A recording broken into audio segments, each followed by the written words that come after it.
23వ సంకీర్తన మనం దేవుడి మాటలను ధ్యానించడం ఏర్పాటు చేసుకున్నాం. చాలా మందికి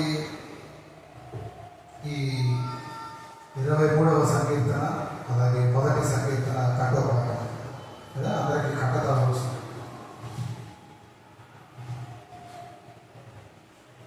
సండే స్కూల్ మొదలు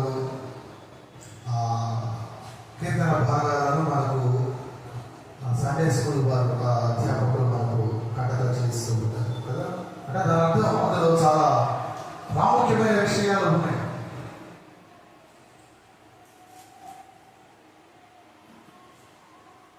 మొదటి సంకీర్తనలో ఒక విశ్వాసిగా మనకు ఎటువంటి విధానం ఉండాలి, ఎటువంటి ప్రమాణాలను మనం కలిగి ఉండాలో తెలియపరుస్తూ ఉంటే, ఈ 23వ సంకీర్తనలో దేవుని యొక్క ఔన్నత్యము, ఆయన యొక్క సంపూర్ణత మనకు కనబడుతూ ఉంటుంది. యెహోవా కాపరి అనే మాటలతో కీర్తనాకారుడు ఆ సంకీర్తనను ప్రారంభిస్తాడు. అది ఎందుకు ధ్యానం చేయాలి? ఇది దినం అంత యెహోవా కాపరి అనే మాటను మనం ఎందుకు చూడాలి అంటే కొందరికి తెలిసే ఉంటుంది. ఈరోజు మాస్టర్స్ అప్రిసియేషన్ డే అనగా సేవకులను సన్మానించడం లేదా వారిని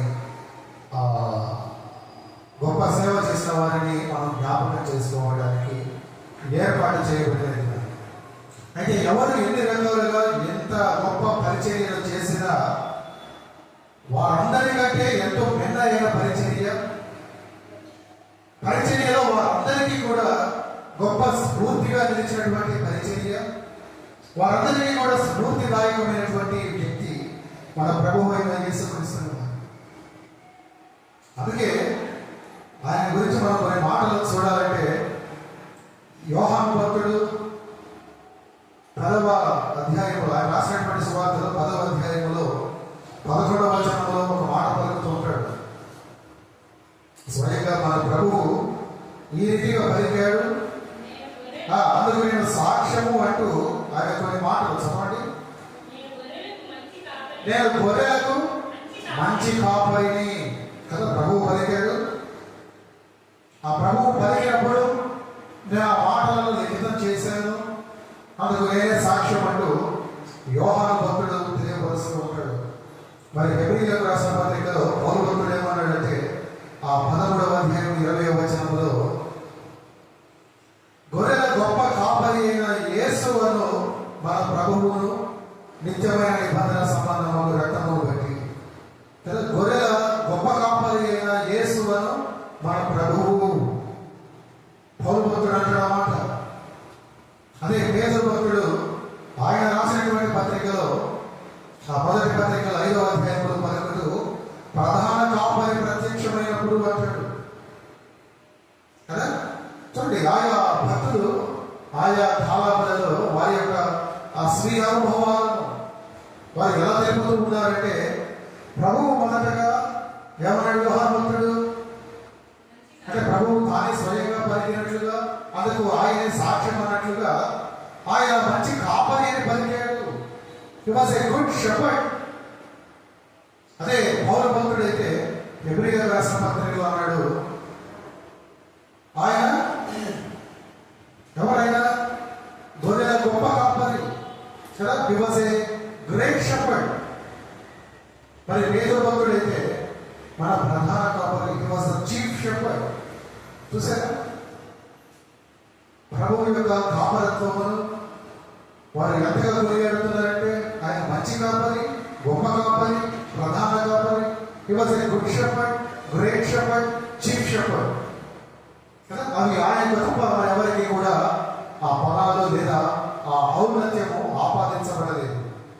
ఇప్పుడు ఈ భక్తుడు కూడా, దావీదు కూడా 23వ సంకీర్తనలో ఆయన పలుకుతూ ఉన్నాడు. వాస్తవానికి ఈ భక్తుడు ఈ సంకీర్తన ఎప్పుడు రాశాడో స్పష్టంగా తెలియదు. బహుశా కొందరి అభిప్రాయం, బైబిల్ పండితుల అభిప్రాయం ఏమంటే, ఆయన జీవిత చరమాంకానికి అనగా జీవితాంతమునకు ఆయన మరణములకు సమీపించిన వేళ ఒక పర్యాయం ఆయన వెలుదిరిగి చూసుకుంటే దేవుని యొక్క మంచితనాన్ని బట్టి సంతోషిస్తూ ఈ కీర్తన రాసి ఉంటాడని కొందరు అభిప్రాయం. మరి కొంతమంది అంటారు ఆయన యవనస్తుడిగా ఆ యూదా కొండలలో తన తండ్రి మందను మేపుతూ చేతిలో సితారా పట్టుకొని యెహోవా నా కాపరి అనే గొప్ప తలంపులో ఆయన ఆత్మలో మండుతున్నప్పుడు రాసి ఉండవచ్చని కొందరు అభిప్రాయపడుతూ ఉన్నారు. మరికొందరు అంటారు ఏలాలోయలో ఆ ధాతువాడైనటువంటి గొలియాతును ఆయన యుద్ధంలో కలుసుకోవడానికి వెళ్తున్న వేళ ఆయన పాట పాడుతూ వెళ్ళి ఉండవచ్చని మరికొందరు అభిప్రాయం. ఎవరు ఎన్ని రకాలుగా అనుకున్నా అక్కడ ఆయన రాసిన మాటలలో ఉన్నటువంటి ఆంతర్యం మనం చూస్తే అది నిజంగా చాలా ఆనందించదగినది కదా. ఆ కీర్తనను మనము 3 భాగాలుగా చూడొచ్చండి. చూస్తే ఆ మొదటి భాగంలో మన బలహీనతలలో ఆయన మనకు సహాయం చేసే వ్యక్తి దగ్గరకు మనల్ని తీసుకొని వెళుతున్నట్టుగా కనబడుతూ ఉంటాడు కదా. ఆ మొదటి 3 వచనాలను మనం చూసినప్పుడు ఆ మొదటి 3 చరణాలు యెహోవా నా కాపరి, నాకు ఏమి కలుగదు, పచ్చిక గల చోట్ల ఆయన నన్ను పరుండ చేయించున్నాడు కదా, శాంతికరమైన జలముల యొద్ద నన్ను నడిపించుచున్నాడు, నా ప్రాణములకు ఆయన సేద తీర్చుచున్నాడు, తన నామమును బట్టి నీతి మార్గములలో నన్ను నడిపించుచున్నాడు కదండి.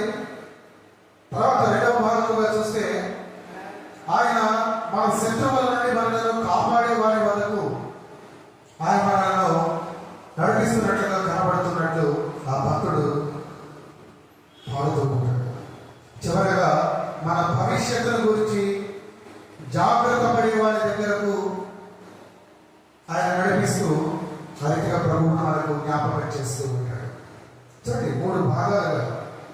మొదటిది మన బలహీనతలలో మనకు సహాయం చేసే వ్యక్తి మన దేవుడు, సహాయం చేసేవాడు మన దేవుడు. రెండవది మన శత్రువుల నుండి మనలను కాపాడేవాడు. మూడవది మన భవిష్యత్తును గురించి మనకు కొంత అభయమనిచ్చి మనలను జాగ్రత్త పడమని చెబుతూ మీరు చూసినట్లయితే తూచా తప్పకుండా మన ప్రభువు కూడా అటు పిమ్మట కాలంలో అటు తర్వాత కాలంలో యోహాను సువార్తలో ఆయన కూడా అదే మాటలు పలికాడు. చదవండి కొన్ని మాటలు. యోహాను సువార్త 10వ అధ్యాయంలో ఆ 8వ వచనం నుండి మనం చదివినప్పుడు అక్కడ రాయబడి ఉన్న మాటలు, గొర్రెలు పోవు ద్వారమును నేనే, నాకు ముందు వచ్చిన వారందరూ దొంగలను దోచుకుని వారై ఉన్నారు, గొర్రెలు వారి స్వరము వినలేదు. నేనే ద్వారమును, నా ద్వారా ఎవరైనా లోపల ప్రవేశించిన ఎడల వాడు రక్షింపబడిన వాడై లోపలికి పోవచ్చు, బయటికి వచ్చుచు మేత వేయించును. 11 నుండి మనం చూస్తే నేను గొర్రెలకు మంచి కాపరిని, మంచి కాపరి గొర్రెల కొరకు తన ప్రాణం పెట్టను, జీతగాడు గొర్రెల కాపరి కాడు కనుక గొర్రెలు తనవి కానందున తోడేలు వచ్చట చూచి గొర్రెలను విడిచిపెట్టి పారిపోవును, తోడేలు ఆ గొర్రెలను బట్టి చెదరగొట్టును, జీతగాడు జీతగాడే కనుక గొర్రెల గురించి లక్ష్యము చేయక పారిపోవును. నేను గొర్రెలకు మంచి కాపరిని, తండ్రి నన్ను ఎలాగూ ఎరుగును, నేను తండ్రిని ఎలాగూ ఎరుగుదును, అలాగే నేను నా గొర్రెలను ఎరుగుదును, నా గొర్రెలు నన్ను ఎరుగును, మరియు గొర్రెల కొరకు నా ప్రాణం పెట్టుచున్నాను కదండి. ఇంచుమించు దావీదు ప్రభువు రావడానికి ముందే, ప్రభువును చూడక మునిపే, ఆ 2000 సంవత్సరాలకు మునిపే ఆయన ఏ మాటలు పలికాడు అటు పిమ్మట మన ప్రభువు కూడా దాదాపు అదే మాటలు, సమానార్థం అనేది అదే మాటలు ఆయన పలుకుతూ ఉన్నారు కదా. ఒక బైబిల్ భక్తుడు, ఒక భక్తుడు పలికిన మాట నాకు తెలిసిన మాట నేను చూసింది. ఒక క్రైస్తవ విశ్వాస జీవితము అనగా ఎవరైతే ప్రభువును తమ కాపరిగా కలిగి ఉన్నారో అటువంటి వారి జీవితం ఎలా ఉన్నదని పలుకుతూ ఉంటాడంటే, వారికి సంతోషకరమైన జీవితము, వారికి సంతోషకరమైన మరణము, మరి సంతోషకరమైన నిత్యత్వము. నిజంగా మాటలు చాలా అద్భుతంగా ఉన్నాయి కదా. అయితే ఎవరికి పడితే వారికి కాదు, ఎవరైతే ప్రభువును తమ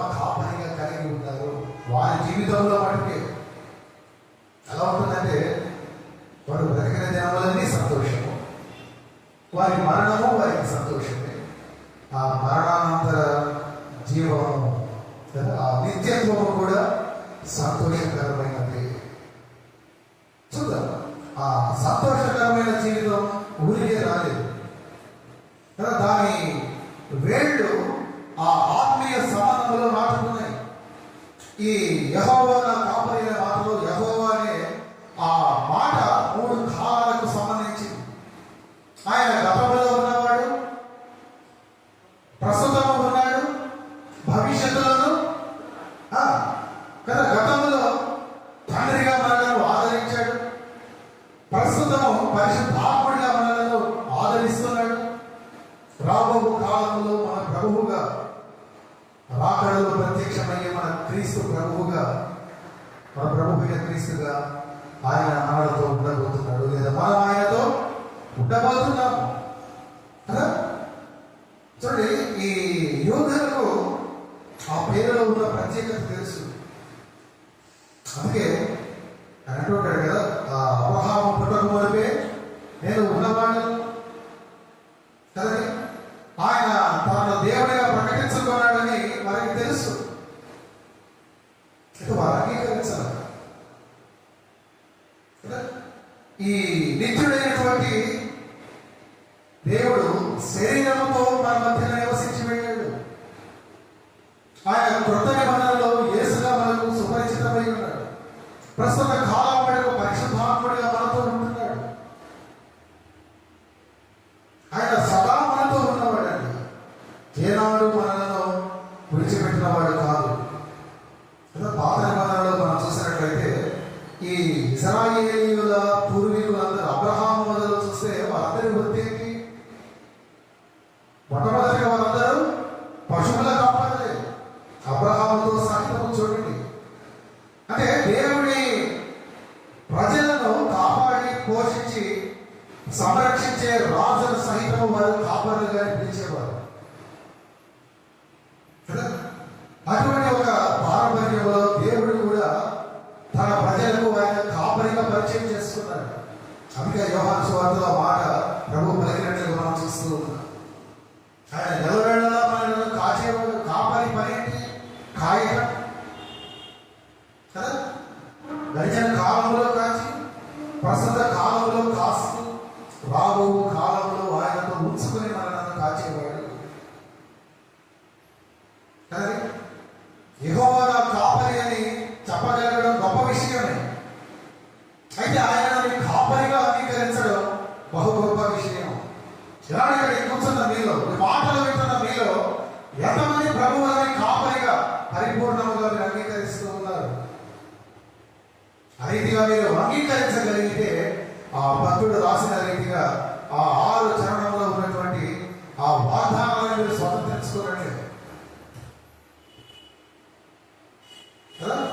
ఏమంటున్నాడయ్యా? యెహోవా నా కాపరి, అందుకు నాకు ఏమీ కలగదు కదా. పచ్చిక గల చోట్ల ఆయన నన్ను పరుండజేస్తున్నాడు, శాంతికరమైన జలముల యొద్ద నన్ను నడిపించుచున్నాడు. ఒక విధంగా చూస్తే ఆయన సొంత వనరులు కదా, ఆయనకు కలిగిన లేదా ఆయన సొంత విశ్రాంతిని ఆయన తన ప్రజలతో పంచుకుంటున్నాడు. కాపరిగా ఆయన మనం ఉంటూ ఉండగా ఆయనకు కలిగినటువంటి, అంటే గొర్రెలకు కావాల్సినవి మీరు గమనించండి. గొర్రెలు చాలా బుద్ధిహీనమైనవి కదా. ఒక్కొక్క జంతువుకి ఒక్కొక్క ప్రత్యేకత ఉంటుంది. అది తాను ఏదో ఒక రకంగా సస్టైన్ కాదు, అదే తనను తాను ఏదో ఒక రకంగా పోషించుకోగలదు, ఏదో ఒక రకంగా జీవించగలదు. కానీ వాటన్నిటిలోకి గొర్రెలు ఎంత బుద్ధిహీనమయ్యామంటే, పొరపాటున తాను వెళుతున్న ఆ తోవలో ఆ మందలో నుండి తప్పిపోయిందంటే తిరిగి తన మందను చేరుకోలేదు. అటువంటి బుద్ధిహీనమైనది కనుకనే ఆ లూకాసు వార్త 15వ అధ్యాయంలో కాపరి ఏం చేశాడు? ఆ తప్పిపోయిన గొర్రె కొరకు ఎక్కడికి వెళ్ళాడు? ఆయన లోయలోకి వెళ్ళి మరి దాన్ని వెనక రక్షించి తన భుజముల మీద వేసుకుని ఆయన తిరిగి మందలో కలిపినట్లుగా మనం చూస్తూ ఉన్నాం కదా. ఆ గొర్రె యొక్క బుద్ధిహీనత, దాని యొక్క బలహీనత అంతగా ఉంటుంది. మరి అటువంటి బలహీనమైన దానిని, అటువంటి బుద్ధి లేని దానిని దేవుడు కాపరిగా ఉండి చేస్తున్న వేళ ఆయన చేస్తున్నది ఏంటంటే, దానికి కావాల్సిన ప్రధానమైనటువంటి ఆహారము అది ఎక్కడ ఉంది? పచ్చిక గల చోట్ల కదా. దానికి ఆహారము సమృద్ధిగా దొరికే చోట్ల ఆయన గొర్రెలను ఉంచుతూ అవి తాగడానికి కదా, దప్పికమైన వేళ తాగడానికి శాంతికరమైన, ఎందుకో శాంతికరమైన జన్మలు. నేను ఇందాక గొర్రె ఎంత బుద్ధిహీనమైనది, అది ఎంత బలహీనమైనది అంటే, ఆ ఉధృతితో ప్రవాహం ఉధృతిగా ఉన్న సమయంలో గొర్రె కనీసం నాకు నీళ్లు కూడా తాగదు. మీకు తెలుసో లేదు? తెలుసా లేదు?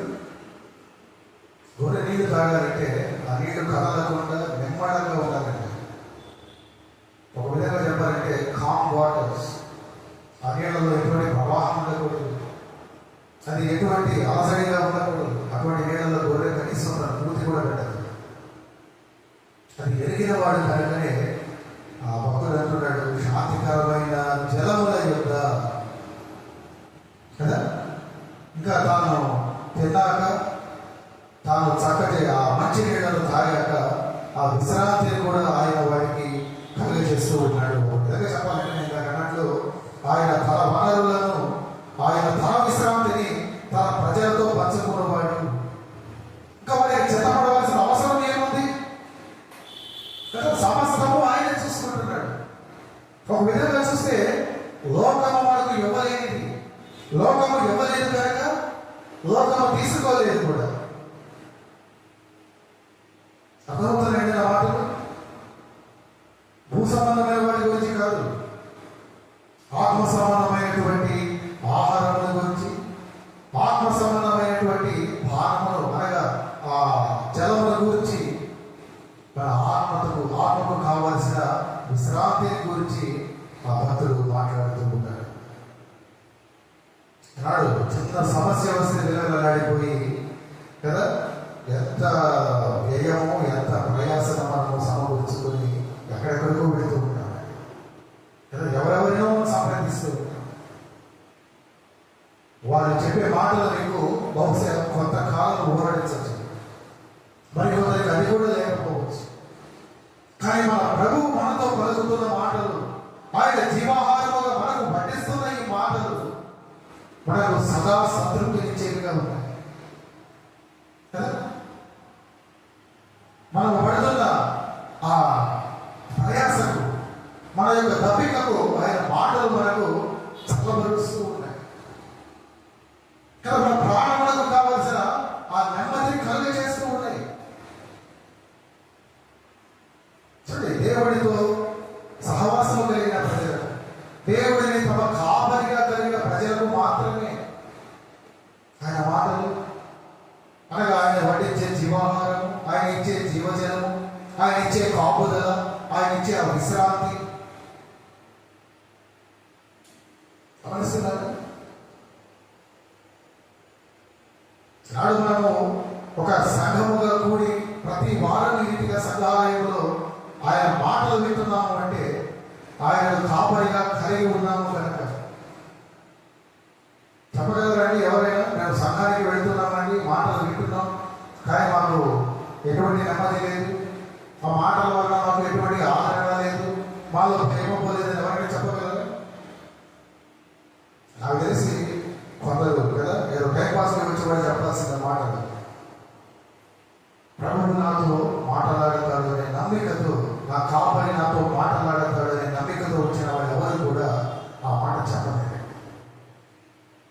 అది తీర్మానం అంతే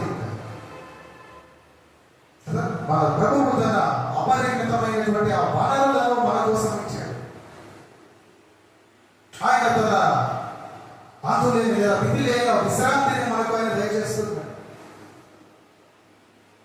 కదా. ఆయన మన కాపరి. ఈ విశ్వం అంతటిలో కూడా మనమే ఆయనకు ముఖ్యమన్నట్లుగా ఆయన మన పట్ల జాగ్రత్తలు కనపరుస్తూ ఉంటాడు.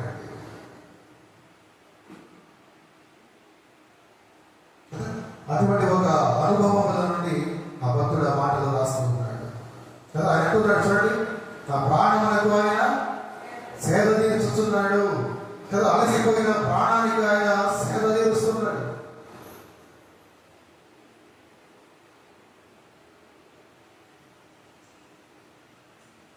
తర్వాత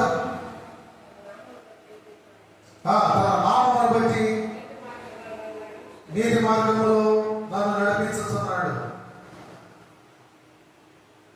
నిజమైన పరిశుద్ధత లేక నిజమైన సంతోషం లేదు.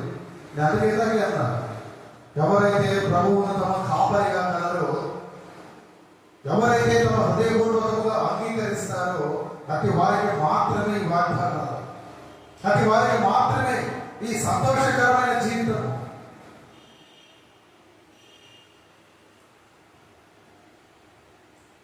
చూడండి, 4వ వచనం నుండి చూస్తే, గాఢాంధకారపు లోయలో నేను సంచరించినను ఏ అపాయములకు భయపడను, నీవు నాకు తోడై ఉందువు, నీ దుడ్డుకర్రను నీ దండమును నన్ను ఆదరించును.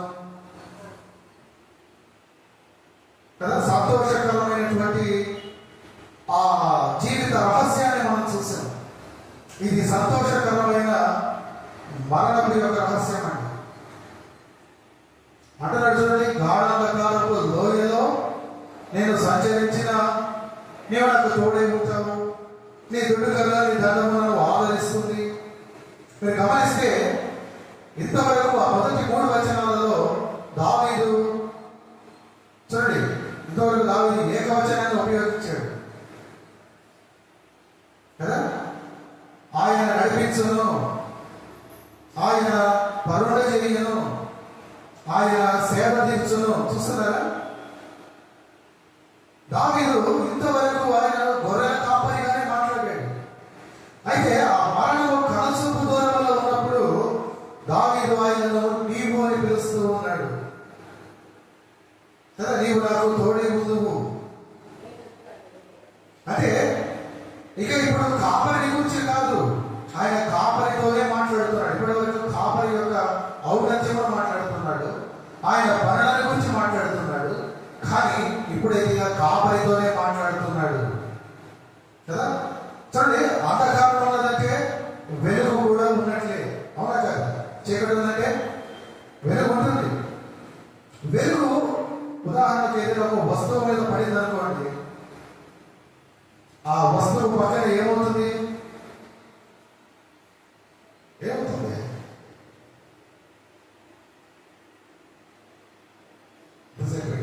చెప్పండి.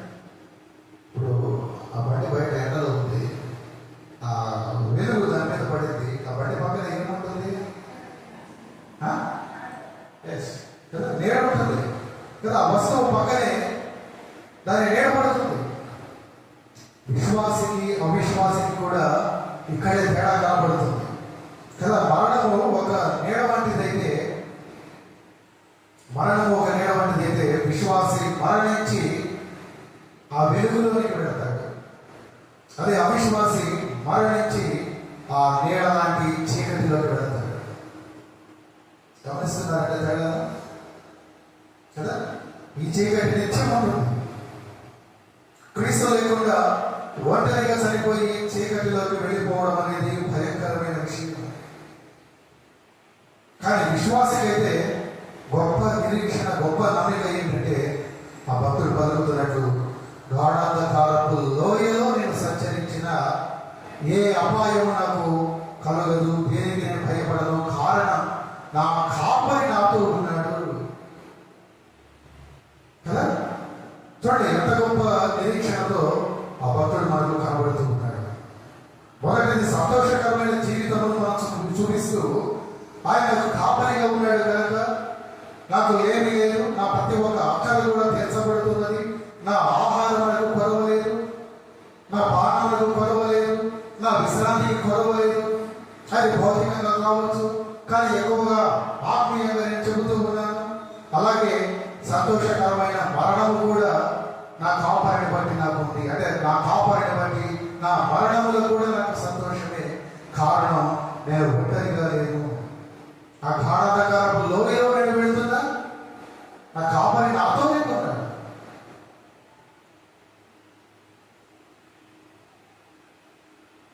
గమనిస్తున్నారండి, గాఢాంధకారపు లోయ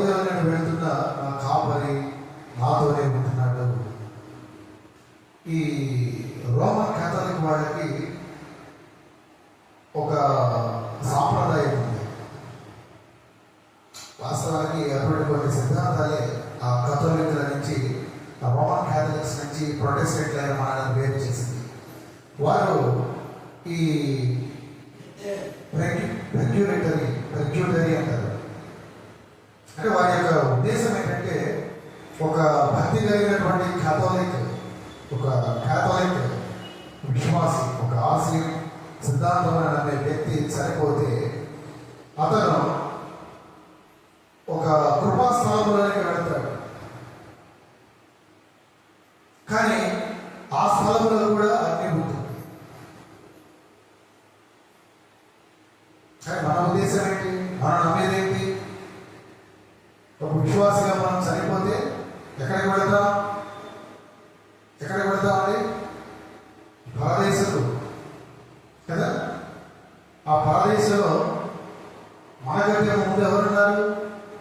మన ప్రభువు ఉన్నాడు. మన ప్రభువు మనతో పాటు ప్రభువునమైన విశ్వాసం అక్కడకు చేరి ఉన్నారు. అక్కడ అన్నీ లేదండి, నెమ్మది కదా. కెనెత్ ఓబర్మన్ అనే ఒక భక్తుడు 6వ పోపు, తెలుసుగా మనకి పోపు సాంప్రదాయం. కేథలిక్ వారి యొక్క సుపీరియర్ ఎవరు, సుప్రీం ఎవరు? పోపు.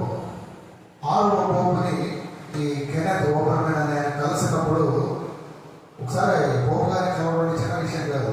గట్టిగా ప్రయాణం చేస్తే మన దేశ అధ్యక్షుడు, మన ప్రెసిడెంట్ గారి అపాయింట్మెంట్ అనేది దొరుకుతుందేమో, కానీ పోపు గారి అపాయింట్మెంట్ దొరకడం చిన్న విషయం కాదు. ఎందుకంటే ప్రపంచంలో ఈ కథోలిక్స్ అందరికీ కూడా ఆయన ముఖ్యుడు.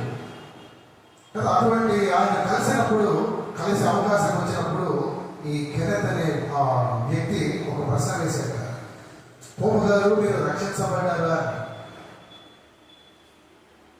ఆ మాటను ఆయన తీసుకొని జవాబు చెప్తాడు. నేను చిన్నతనంలోనే ఆ అనుభవాన్ని పొందాను.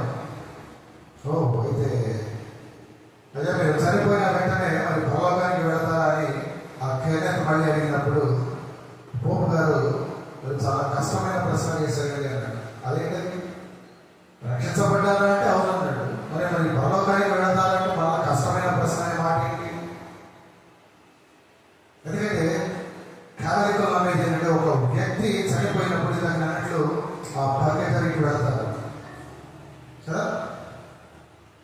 అక్కడ అగ్ని ఉంటుంది. అంటే ఈ రక్షించబడిన వ్యక్తి కూడా ఆ అగ్ని గుండా వెళ్ళాలనేది. కానీ మన సిద్ధాంతం అది కాదు. పైగా ఆయన అన్నట్టు అర్థాన్ని తీరుకొని, ఒకవేళ నేను చనిపోతే నా ఆత్మ కోసం ప్రార్థన చేయడానికి నాకు దాదాపు 700 కోట్ల మంది ప్రజలు ఉన్నారు. అర్థమవుతుందా మీకు? అంటే వారి విశ్వాసం ఎలా ఉన్నదో, అది ఎంత విచారించదగిన పరిస్థితిలో ఉన్నదో మనకు కనబడుతుంది కదా. వారి విశ్వాసాన్ని అవమానించడం నా ఉద్దేశం కాదు, కానీ మీకు అర్థం కావడానికి చెబుతున్నా. మన ప్రభువు మనకు కాపరిగా ఉన్న వేళ, ఆయన ఏదో మనం విశ్వాసం ఉంచిన వేళ, మనం చెప్పగలిగే ఒక చక్కని మాట ఏంటంటే, ఆ గాఢాంధకారపు లోయలో కూడా మన ప్రభువు మనతో ఉన్నాడు కనుక ఏ అగ్ని కూడా మనల్ని బాధించదు కదా. ఇప్పుడు మనం కూడా దావీదుతో కలిసి ఆ గాఢాంధకారపు లోయలో నేను సంచరించిన ఏ అపాయమునకు భయపడను, నీవు నాకు తోడై ఉండు అని చెప్పగలిగే పరిస్థితుల్లో మనం ఉంటున్నామండి. పై అంటారు 2వ వచనంలో చూడండి, అక్కడ నీవు నాకు తోడై ఉందువు, ఇంకా నీ తొడుగరా నీ దండమును నన్ను ఆదరించును కదా. బహుశా దావీదు ఆ మోషే కాలంలో ఆ ఇశ్రాయేలీయుల యొక్క ఆ నిర్గమమును వారు వెళ్ళిపోయే ఆ ఐగుప్తు బానిసత్వం నుండి వారు విడిపింపబడి వెళ్ళిపోతున్నటువంటి ఆ పరిస్థితిని ఆయన జ్ఞాపకం చేసుకుంటున్నాడు కదండి. చూస్తే అంటాడు చూడండి కదా, నీ దుడ్డు కదా నీ దండము కదా. మోషే చేతిలో ఉన్న కర్రను జ్ఞాపకం చేసుకుంటున్నాడు. ఇశ్రాయేలీయులు ఐగుప్తు నుండి విడిపించబడి ఎర్ర సముద్రం వరకు వారు నడిపించబడ్డారు. ఎర్ర సముద్రం దగ్గరకు వచ్చారు కదా. వెనక పలు రథాలు జరుగుతూ ఉన్నాయి. ఏమైనప్పుడు మోషే తన కర్ర చాపగానే ఎర్ర సముద్రం అటు ఇటు చీలిపోయి మధ్యన ఒక బావి ఏర్పడింది. ఇశ్రాయేలీయులు ఆ అవతల ఒడ్డుకు చక్కగా దాటి వెళ్ళిపోయారు. ఫరో సైన్యం మధ్యలోకి వచ్చింది. మోషే మళ్ళా తన చేతి కర్రను చాపాడు. ఏమైంది? ఫరో సైన్యంగా కనబడలేదు. దేవుని గుడ్డు కర్ర చూడండి, దేవుని కర్ర ఆయన ప్రజలకు ఎంత రక్షణనిచ్చేదిగా ఉందో మనకు కనబడుతుంది. ఆ దృష్టాంతంలో మనం చూస్తుంది. అది జ్ఞాపకం చేసుకుంటాడు భక్తుడు కదా. చూడండి, ఆ దండము దేవుని యొక్క ప్రజలను కాదు, ఇశ్రాయేలీయులను కాదు, ఈనాడు విశ్వాసులైన మనకు కాదు, కానీ అది మన శత్రువుల కొరకు దేవుడు ఉంచింది కదా. ఆ మోషే చేతి కర్ర ఒక విధంగా చెప్పాలంటే అది యాత్రికుల కర్రండి. ఈ పరలోకపు యాత్రకు సిద్ధపడిన మన కొరకు ఉంచబడిన కర్ర కదా. ఇశ్రాయేలీయులు సముద్ర మధ్యలో ఆగిపోకూడదు. వారు సాగిపోయి అవతల ఒడ్డుకు చేరాలి. అదే దేవుడి యొక్క ప్రణాళిక. సరే, ఇప్పుడు దావీదు ఆ మరణ గడియ గురించి ఆలోచిస్తూ, ఒకవేళ నేను ఈ మరణపు నీళ్ళలో లేదా మరణపు నది నీళ్ళలో నుండి నేను బయటకు వచ్చిన తర్వాత మరలా కాపాడిని చూస్తాను. మనము ఆ నది దాటడానికి ఆయన మనకు సహాయం చేస్తాడు. కారణం ఆయన కర్ర నాతో ఉంది. అందుకే పౌలు భక్తుడు కూడా ఒక విధంగా చూడండి, రోమీయులకు రాసిన పత్రికలో 8వ వచనంలో ఒక మాట జ్ఞాపకం చేస్తూ ఉంటాడు. దేవుడు మన పక్షాన ఉండగా మనకు విరోధి ఎవడు? ఉందా మాట కదా. ఉండగా చాలు. దేవుడు మనతో ఉన్నప్పుడు చూడండి, మరణం సహితము మనకు ఏం చేయలేదు. మనం జ్ఞాపకం చేసుకున్న మాటలు అదే కదా. వెనక మరణము, ముందు మహాసముద్రం. వారికి ఎటు చూసినా మరణమే శరణ్యం తప్ప వేరొక దారి లేదు. కానీ అటువంటి సమయంలో కూడా ఇశ్రాయేలీయులను నడిపించగలిగింది దేవుని కర్ర. ఒక కర్ర చాపగా దారి ఏర్పడింది. మరలా కర్రను చాపగా శత్రువులు కనబడకుండా పోయారు కదా. ఒకసారి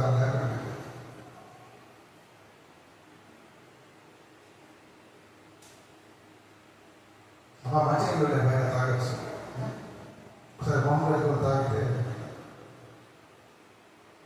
చూడండి, సంతోషకరమైన జీవితం ఒకవేళ మరణమైన సంతోషమే నా కాపురిని బట్టి. అలాగే ఆ సంతోషపు నిరీక్షణ, సంతోషంతో కూడిన నిరీక్షణ కదా. 5వ వచనం నుండి చూస్తే, నా శత్రువుల ఎదుట నాకు భోజనం సిద్ధపరచువు, నూనెతో నా తల వట్టిస్తున్నావు కదా. నా గిన్నె నుండి పొర్లుచున్నది. అంటే దేవుడు ఇశ్రాయేలీయులకు ఆ అరణ్యాలు చేసినదే కదా. అడవి ప్రయాణంలో ఏం చేశాడు? ఎక్కడా కనబడిన రీతిగా, వారు ఊహించిన రీతిగా వారికి భోజనం ఏర్పాటు చేశాడు కదా.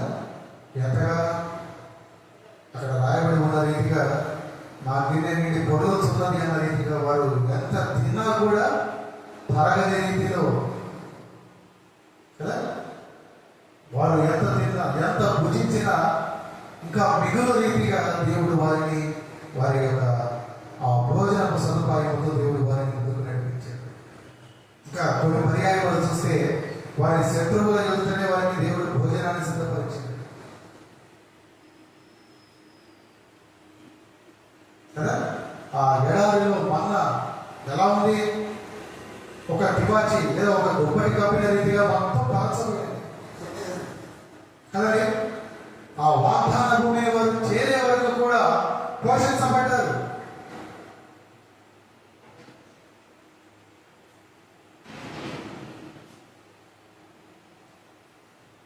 ఎఫెసీయులకు రాసిన పత్రిక 3వ అధ్యాయంలో 20వ వచనంలో మాటను మనం తలపిస్తే, చొప్పున మనము అడుగు వాటన్నిటికంటేను ఊహించు వాటన్నిటికంటేను అత్యధికముగా చేయు శక్తి గల దేవుడికి కదా ఆ మాట యాప్టిగా సరిపోతుంది. ఇక్కడ మనం అడిగిన దానికంటే మనం ఊహించిన దానికంటే దేవుడు కార్యాలు చేశాడు, చేస్తున్నాడు, చేస్తాడు కూడా. భక్తులు పలికే మాట ఇది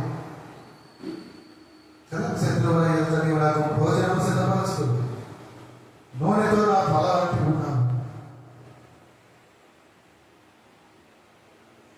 ఆ 6వ వచనంలో చూస్తే వస్తున్నాను చూడండి. నేను బ్రతకు దినములనయు కృపాక్షేమములైన వెంటవచ్చును, చిరకాలము యెహోవా మందిరములో నేను నివాసము చేసేదను కదా. మన ముందున్నటువంటి ఆ క్షణమాత్రం అవకాశాన్ని దేవుడు మనకు చూడడానికి ఇస్తూ ఉన్నాడు కదా. ఒక రాజు గారి యొక్క ప్రధానమైనటువంటి రహదారి మనకు కనబడుతూ ఉంది కదా. మన రాజు దగ్గరకు వెళ్ళే ఆ రహదారి, అందులో మనం ప్రయాణంలో ఉన్నాం. ఏమంటున్నాడు ఇప్పుడు? కృపాక్షేమములైన వెంటవచ్చును కదా. ఆ కృప క్షేమము వనబడే ఆ దేవుని యొక్క ఆ 2 రాయబారులు మనతో వస్తూ ఉన్నాయి. నేను పోలికగా చెప్తున్న మాట. ఇప్పుడు ఆ కృప మన పాదాలకు త్రోవ చూపుతున్నది.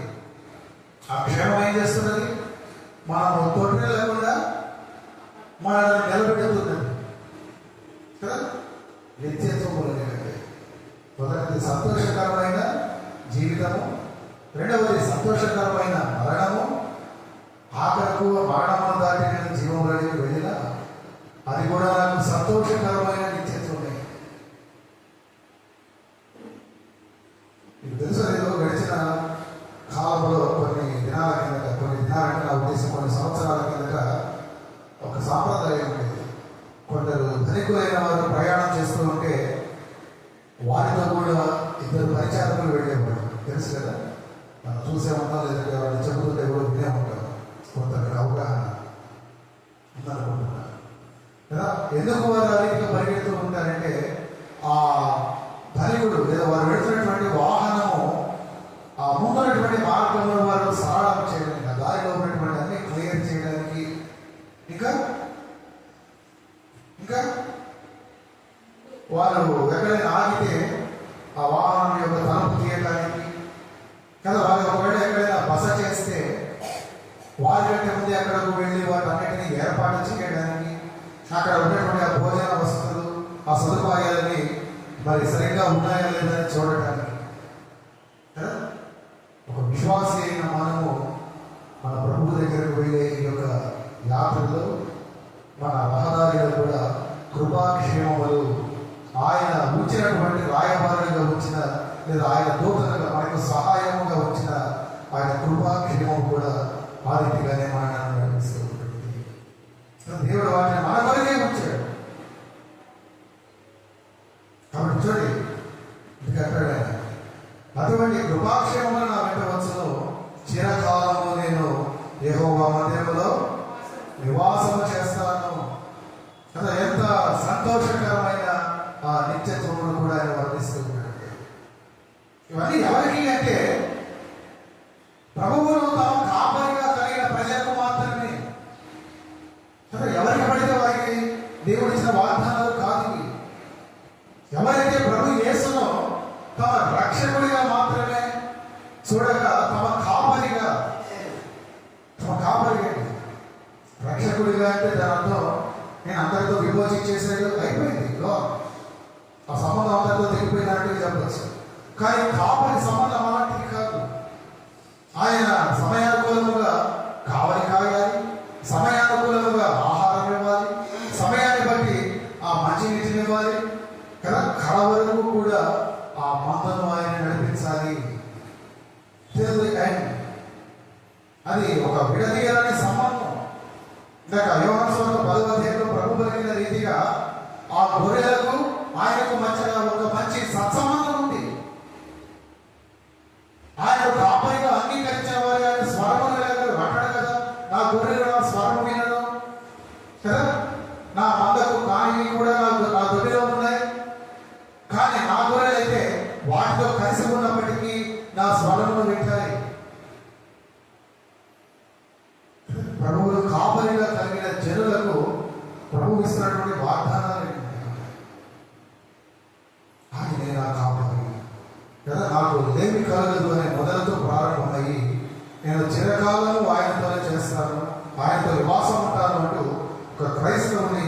విశ్వాస యొక్క జీవిత సారం అంతటినీ కూడా ఆ భక్తుడు మనం ఉంచుతూ ఉన్నాడు కదా. 6 మాటలతో సంతోషకరమైన జీవితం చూపిస్తూ, ఆ మరణ సమయంలో కూడా సంతోషం ఉందని మనకు కనపరుస్తూ, తొలుగు ఆ మరణము దాటాక ఆ నిత్యత్వము కూడా నాకు సంతోషమే, నేను ఎప్పటికీ ఆయనతో ఉంటాను కనుక కదా. ఆ నిత్యత్వం యొక్క రహస్యము కూడా ఆయన మనకు తెలుపుతున్నాడు. ఇటువంటి విషయాలు ఉన్నాయి కనుకనే ఇందాక మనం మొదట్లో జ్ఞాపకం చేస్తున్నట్లు ఆయా భక్తులు ఆయన ప్రభువు గురించి పలికిన మాట, ఆయన మంచి కాపరి, ఆయన గొప్ప కాపరి, ఆయన ప్రధాన కాపరి, ఆయన మన ప్రతి అవసరము తీర్చబడుతుంది.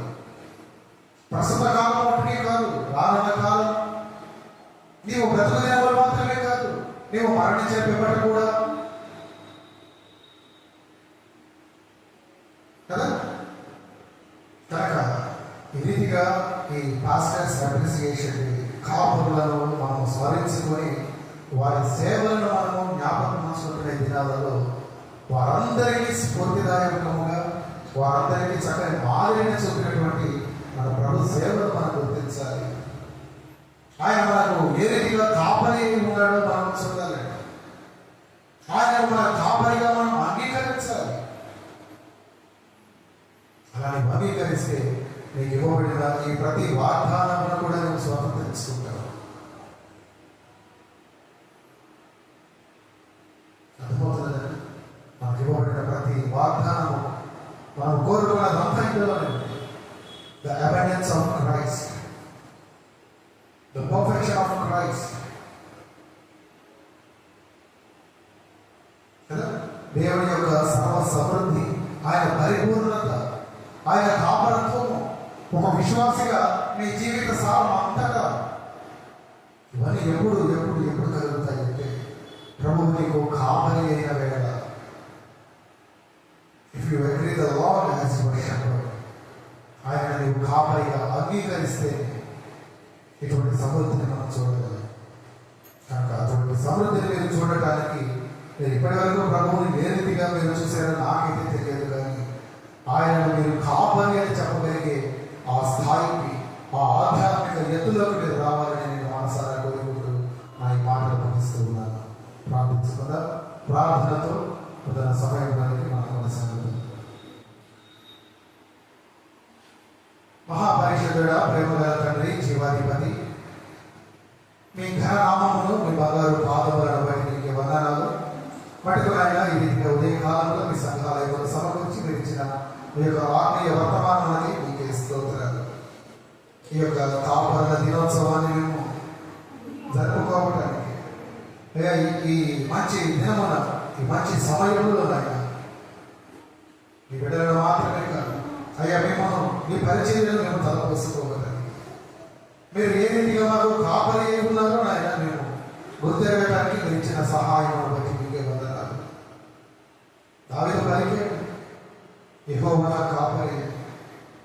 యోహాను భక్తుడు సెలవిస్తున్నాడు, మీ మాటలుగా మీరు మంచి కాపరి.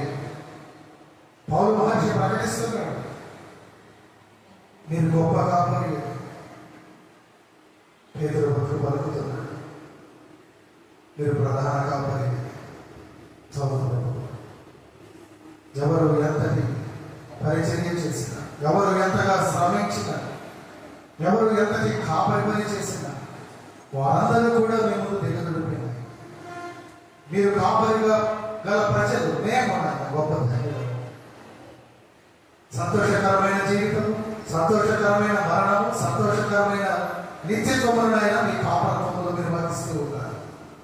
బిడ్డలైనా అది గ్రహించి పరిపూర్ణమైనటువంటి ఆ కాపరి కిందకు మీ కిందకు బిడ్డలు రావడానికి మీరు సహాయం అందించి, బిడ్డలైనా ఏ ఇరుకులా కూడా, ఏ ఇక్కట్లా కూడా వెళుతూ ఉన్నారు, ఏ గాఢాకారపు లోయలైన బిడ్డలను బాధిస్తూ ఉన్నారు, ఏ లేవిలో ఉన్నారు, వారికి కావాల్సిన సమృద్ధి చెప్పండి.